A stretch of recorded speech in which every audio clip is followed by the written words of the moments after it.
नमस्कार दोस्तों, Russia Ukraine के वॉर को अब 2 साल हो चुके हैं और अभी यूक्रेन के अंदर से खबर ये आई है कि यूक्रेन के अंदर प्रोटेस्ट होना शुरू हो चुका है और 90% यूक्रेनियंस जो हैं वो इस वॉर को कंटिन्यू ही नहीं करना चाहते। एक्चुअल में ये सारी जो प्रॉब्लम्स हुई हैं यूक्रेन के अंदर में और जो प्रोटेस्ट हो रहा है, ये प्रोटेस्ट देखो शुरू से ही चल रहा है। जब यूक्रेन के ऊपर रशिया ने अटैक करा था और यूक्रेन ने इस पूरी लड़ाई को कंटिन्यू करने का डिसीजन लिया था, तो तभी से एक जत्था पूरा बहुत बड़ा एक जत्था था लोगों का जो ये बोलता था कि ये वॉर को कंटिन्यू नहीं करना चाहिए। बट आज की डेट में ये प्रोटेस्ट बहुत ज़्यादा बढ़ चुका है और लोग ये कह रहे हैं जिस वॉर को वो यूक्रेन की लड़ाई टर्म कर रहे थे, उस वॉर को अब ये बोलते हैं कि या तो ज़ेलेंस्की की लड़ाई है, या तो ये नेटो की लड़ाई है, या तो ये यूएसए की लड़ाई है, लेकिन यूक्रेन के लोगों की ये लड़ाई बिल्कुल भी नहीं है। नॉर्मल भी है ना, अब उनको इस पॉइंट पर आकर के समझ में आ चुका है कि अब इस लड़ाई में कुछ नहीं रखा है, ठीक है, इसको कंटिन्यू करने का कोई फायदा नहीं है। ऑलमोस्ट रशिया ने 1/5 ऑफ द टेरिटरी यूक्रेन की कब्जा कर ही ली है और आगे भी वो कब्जा करता जाएगा बिकॉज उसकी आर्मी बहुत स्ट्रांग है और यहाँ पर यूक्रेन के पास लड़ने को ट्रूप्स ही नहीं है। आम सिविलियंस जो है उनको आर्मी में भर्ती करके फ्रंट लाइन पर लड़वाया जा रहा है, उसमें उन सिविलियंस की जान चली जा रही है। उनके पास ना आर्म्स हैं ना एम्युनिशंस हैं लड़ाई करने के लिए, वो खाली हाथ कैसे लड़ेंगे। ये सारी चीज़ों को देख करके उनका मोटिवेशन लेवल जो है वो पूरा खत्म हो चुका है। अब वो लोग वहाँ पे इस वॉर को कंटिन्यू नहीं करना चाहते बिकॉज वो अब अपने बच्चों को फ्रंट लाइन पर मरता हुआ नहीं देखना चाहते हैं। ऐसा यूक्रेनियंस का कहना है। एक पूरा पोल कंडक्ट करवाया गया था और उस पोल में ये रिपोर्ट सामने आई है। अब ये जो मोटिवेशन उनका टूटा है ना, देखो मैंने आपको पहले भी बताया था कि अगर व्लादिमीर पुतिन ये इलेक्शन जीतते हैं, देखो जीतना उनका ऑलमोस्ट श्योर था, लेकिन वहाँ पर डिपेंड ये करता है कि वो कितने परसेंटेज ऑफ वोट से जीत रहे हैं। पहले वो 70-73% वोट से जीता करते थे रशिया के अंदर में। मैंने आपको बताया था कि अगर वो स्वीपिंग मेजॉरिटी से जीतते हैं, बहुत बड़ी मात्रा में वो वोट पाते हैं, तो एक मैसेज चला जाएगा पूरी दुनिया को कि रशिया के लोग जो हैं वो व्लादिमीर पुतिन को इस वॉर एफर्ट में पूरा उनके साथ में खड़े हैं। और अभी व्लादिमीर पुतिन ने 87% वोट से इस पूरे इलेक्शन को जीता। जैसे ही वो री इलेक्ट हुए हैं ना रशिया के अंदर में, वैसे ही यूक्रेन के लोगों का, यूक्रेन की वॉर कमिटी का, ज़ेलेंस्की का, सबका जो मोटिवेशन है वो पूरी तरीके से टूट गया है। क्योंकि जैसे ही वो इलेक्शन जीते हैं, सारे जियोपॉलिटिकल एक्सपर्ट्स ने बता दिया था कि वो इलेक्शन जीतने के बाद एक बहुत बड़ा ऑफेंसिव प्रिपेयर करेंगे यूक्रेन के ऊपर अटैक करने के लिए। और परसों की खबर है, उन्होंने अपने पूरे टैंक डिवीजन को यूक्रेन के अंदर में घुसा दिया है और टैंक से उन्होंने काफ़ी सारा अटैक करवाया है यूक्रेन के अंदर में। दूसरी तरफ वो एक बहुत बड़ा यूथ का प्रोग्राम लॉन्च करा है उन्होंने रशिया के अंदर में, जहां पर वो यूथ को रेस करके आर्मी में भर्ती कर रहे हैं एक पूरा ऑफेंसिव को बड़ी मात्रा में लॉन्च करने के लिए यूक्रेन के अंदर में। अब ये सारी खबर यूक्रेन की इंटेलिजेंस को भी पता होगी और वो बता भी रहे होंगे यूक्रेन के अंदर में। तो यूक्रेन में एक बिल को लॉन्च किया गया और उसी बिल को लेकर के सारा प्रोटेस्ट हो रहा है। और ये वाला जो प्रोटेस्ट हुआ है ना, ये एक्चुअल में सिविलियन प्रोटेस्ट नहीं है, ये आर्मी प्रोटेस्ट है। आर्मी जो उनकी बनाई गई है, उस आर्मी में बहुत सारे नए लड़कों लड़कियों को भर्ती किया गया था जब रशिया ने अटैक किया था, ट्रूप्स बढ़ाने के लिए। सेकंड लाइन, थर्ड लाइन पे जो लोग लड़ रहे थे, जो मेडिकल एड्स का काम कर रहे हैं या जो दूसरी तरीके से हेल्पर्स का काम कर रहे हैं आर्मी के अंदर में, ये जो पूरा प्रोटेस्ट हुआ ये आर्मी के अंदर में शुरू हो चुका है और आर्मी से बढ़ करके ये लोगों तक जा रहा है और इसीलिए इसको ज़्यादा गंभीरता से देखा जा रहा है।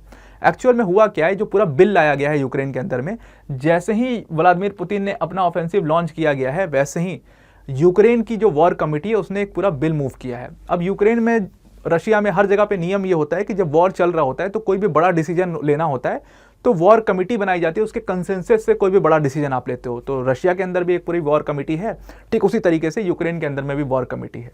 अब यूक्रेन की वॉर कमिटी ने जो बिल मूव किया है, उस बिल के ऊपर कई सारे डिबेट्स हो गए हैं।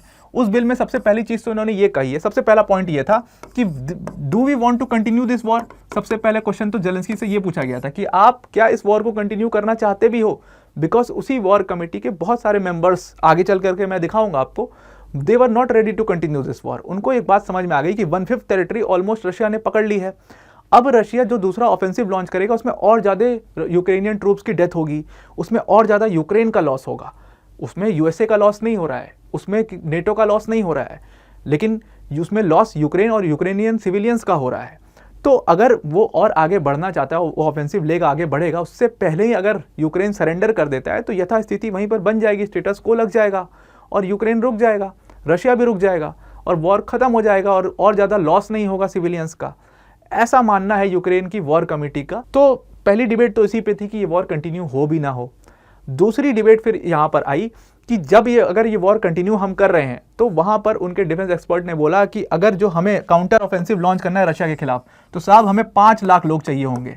अब 5 लाख लोग आप लाओगे कहाँ से? ये एक बहुत बड़ी समस्या है यूक्रेन के लिए, क्योंकि इतनी बड़ी मात्रा में एक पूरी आर्मी को रेस करना, वो एक बहुत बड़ा पॉइंट है यूक्रेन के अंदर में। इतना आसान नहीं होता। वहाँ पे पॉपुलेशन ही कितनी है, वहाँ पे टोटल पॉपुलेशन यूक्रेन की आप देखोगे तो 4.5-5 करोड़ है। उसमें से 5 लाख लोगों को निकालना बहुत बड़ी बात है यूक्रेन में। और ये 5 लाख लोग भी यंग लोग होने चाहिए, उनको ट्रेनिंग देनी पड़ेगी, फिर उनको आर्म्स एम्युनिशन देना पड़ेगा, और इसी पॉइंट पर आकर के मामला फंस जा रहा है। ज़ेलेंस्की को समझ में आ चुका है कि अब हम 5 लाख लोग रेस भी कर दें, एक तो हम पहले रेस करना मुश्किल, अगर हम रेस भी कर दें तो उनको आर्म्स एंड एम्युनिशन कहाँ से प्रोवाइड करेंगे, बिकॉज जो उनको हेल्प मिल रही थी यूएस से, वो हेल्प पूरी तरीके से अभी परमानेंटली रुक चुकी है। और ये बात तो सीधा सीधा जो बाइडेन ने कह दिया था आकर के सामने। क्यों कह दिया था? क्योंकि आप समझना जो बाइडेन की पोजीशन को, वो यूएसए में इलेक्शन लड़ रहे हैं प्रेसिडेंट का, और उनके अगेंस्ट में ट्रंप खड़े हुए हैं। ट्रंप का अलग नजरिया इस पूरे वॉर को देखने का, उनका जो बाइडेन का अलग नजरिया, उनकी पार्टी का अलग नजरिया इस पूरे वॉर को देखने का। जो बाइडेन ने तो यहां तक कि इजराइल, मतलब यूक्रेन से तो ज्यादा अच्छे रिलेशंस है ना इजराइल के साथ जो बाइडेन के, मतलब यूएसए के, इजराइल को उन्होंने क्रिटिसाइज कर दिया अभी एक कल कि इजराइल ने क्यों ईरान की एम्बेसी पर अटैक कर दिया, क्यों अग्रेसिव मोड ले रहा है इजराइल। इसके ऊपर उन्होंने पूरा क्रिटिसाइज कर दिया इजराइल को, क्योंकि उनकी पोजीशन बहुत ज़्यादा वीक है यूएस प्रेसिडेंशियल इलेक्शंस में, और ये बात जो बाइडेन बहुत अच्छे से समझते हैं। और इसीलिए उन्होंने अपने सारे जो एड्स दे रहे थे वो यूक्रेन को, उसको अभी परमानेंटली रोक दिया है। अब यूक्रेन के पास जब आर्म्स एंड एम्युनिशंस ही नहीं होंगे तो वो 5 लाख की जो अपनी ट्रूप्स को खड़ा भी करेंगे, उनको ट्रेनिंग कैसे देंगे, उनको कैसे ये हथियार प्रोवाइड करेंगे ताकि वो फ्रंट लाइन पर लड़ें।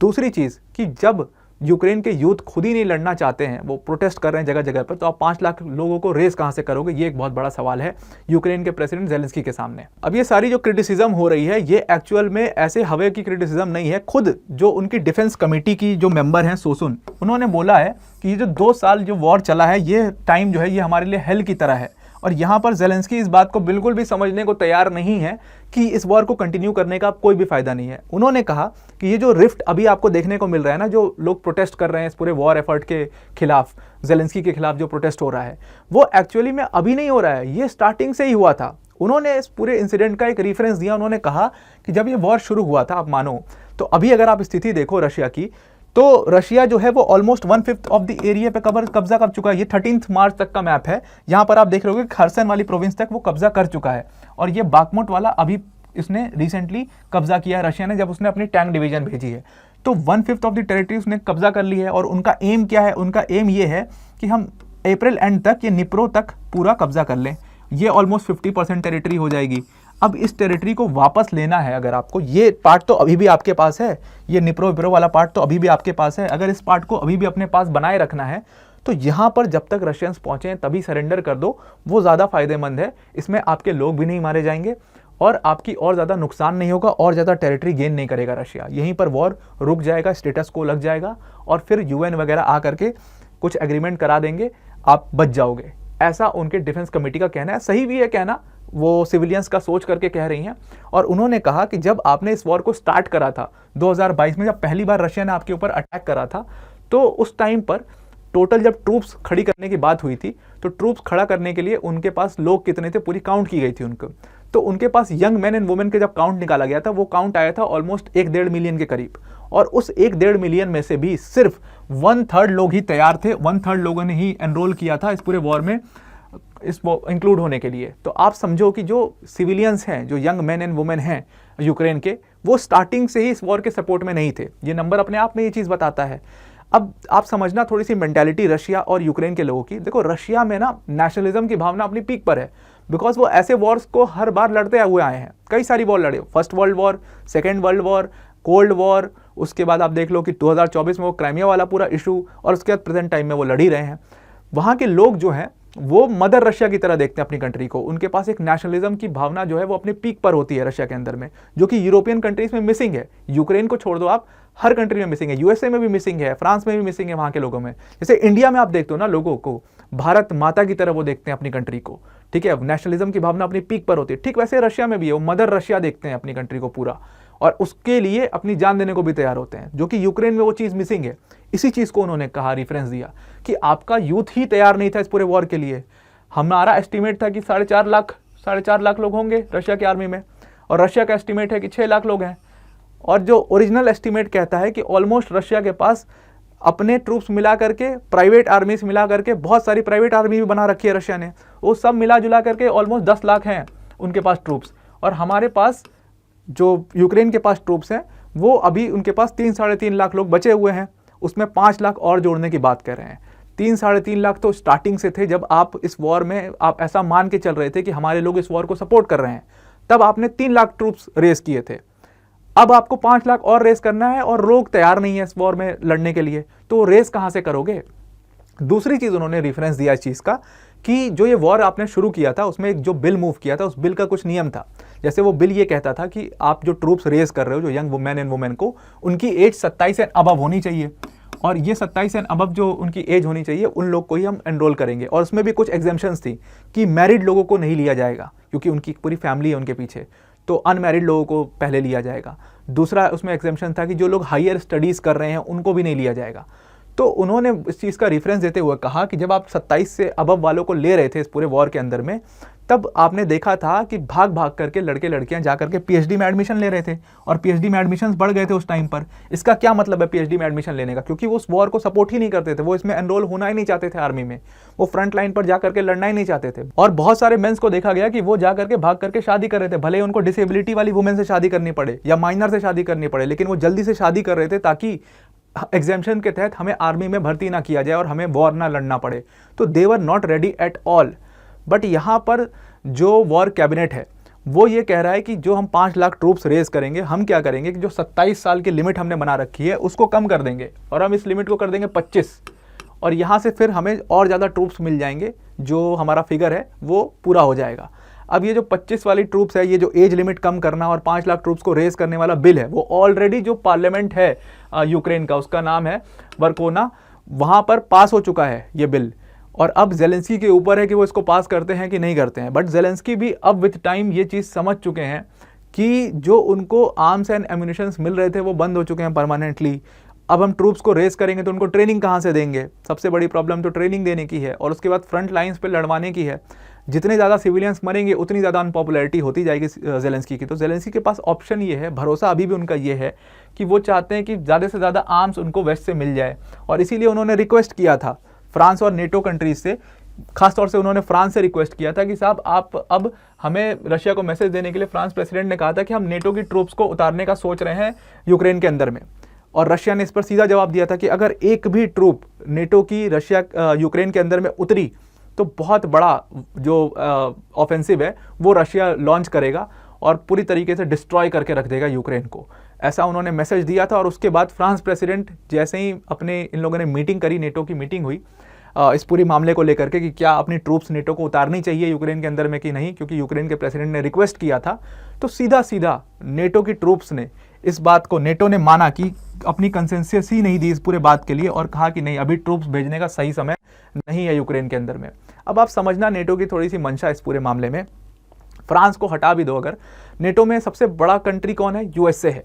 पूरे नेटो को एक तरीके से यूएसए चला रहा है, और अगर यूएसए की मानो तो यूएसए कभी भी डायरेक्ट वॉर में उतरेगा ही नहीं एट प्रेजेंट टाइम, क्योंकि वहाँ पर सिचुएशन ऑलरेडी बहुत ख़राब है। वहाँ पर ऑलरेडी इलेक्शन चल रहे हैं, जो बाइडेन हार रहे हैं, उनको पता है ये बात। तो अभी वो ऐसा डिसीजन लेकर के अपनी कब्र क्यों खुद खोदेंगे? उनको ये चीज़ बहुत अच्छे से पता है, क्योंकि इस पूरे वॉर का प्रेशर सबसे ज़्यादा यूएसए को ही झेलना पड़ेगा, और अभी तक इस वॉर का सबसे ज़्यादा प्रेशर झेला भी यूएसए नहीं है।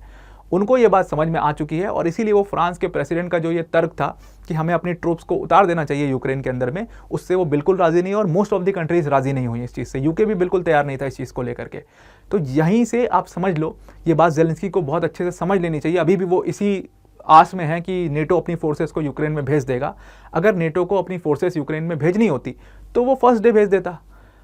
फर्स्ट डे तो भी तो रशिया ने अटैक कर ही दिया था ना, तभी भी तो यथास्थिति बनी हुई थी ना। यूक्रेन तब भी तो एक स्मॉल कंट्री थी, ज़्यादा ट्रूप्स नहीं थे ना उनके पास, उनके सिविलियंस इतने ज़्यादा मारे गए ना, तभी भेज देता नेटो अपनी ट्रूप्स को अगर भेजना होता तो। अब जाकर के नेटो इस पूरे मामले में पड़ना ही नहीं चाहता है, बिकॉज वो समझ चुका है कि अब कुछ बचा नहीं है इस पूरे वॉर के अंदर में, और उसको ये लग रहा है कि ये वॉर चुपचाप से सरेंडर कर दे यूक्रेन, और रशिया अपना जितना कब्जा किया हुआ है वहीं पर रहे, और उसके बाद एक एग्रीमेंट साइन हो जाए और ये वॉर खत्म हो जाए। ऐसा नेटो कंट्रीज चाहती हैं, बिकॉज उनको पता है कि अगर डायरेक्टली हम रशिया से इंगेज करेंगे तो नेटो एज अ पूरा ग्रुप इंगेज करेगा, बहुत सारी कंट्रीज उसमें इन्वॉल्व होंगी, वो एक पूरा थर्ड वर्ल्ड वॉर की स्टार्टिंग हो जाएगी। और अगर आप रशिया के एलाइज देखो तो रशिया के तो बहुत एग्रेसिव एलाइज हैं उस मामले में।